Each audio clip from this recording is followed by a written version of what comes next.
YCP chief Jaganmohan రెడ్డిపై మంత్రి గొట్టిపాటి రవికుమార్ ఆగ్రహం వ్యక్తం చేశారు.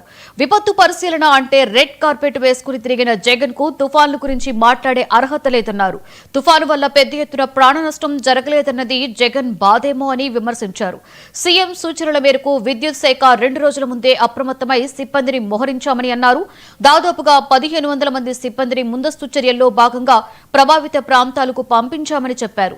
నష్టం జరిగిన 24 గంటల్లోనే విద్యుత్ వ్యవస్థను పునరుద్ధరించామని పేర్కొన్నారు.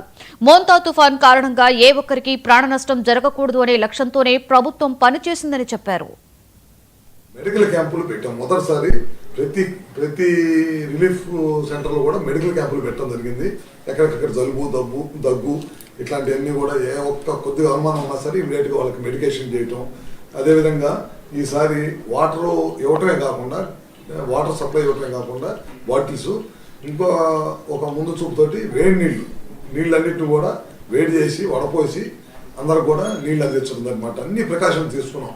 ముందు ఏ ఒక్కరు కూడా ప్రాణ నష్టం జరగకూడదనే ఉద్దేశంతో తీసుకున్నాం. ముఖ్యంగా మీరు చూస్తూ ఉన్నా మనకైతే 3 డిస్కమ్స్ ఉన్నాయి.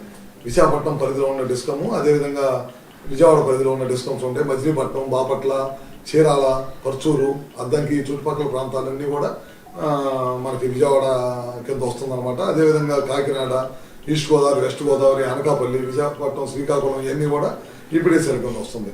కొద్దిగా తుఫాన్ ప్రభావం తక్కువ ఉంది కాబట్టి తిరుపతి డివిజన్ నుంచి చాలా పెద్ద ఎత్తున 1400 నుంచి 1500 ఫస్ట్ 800 మంది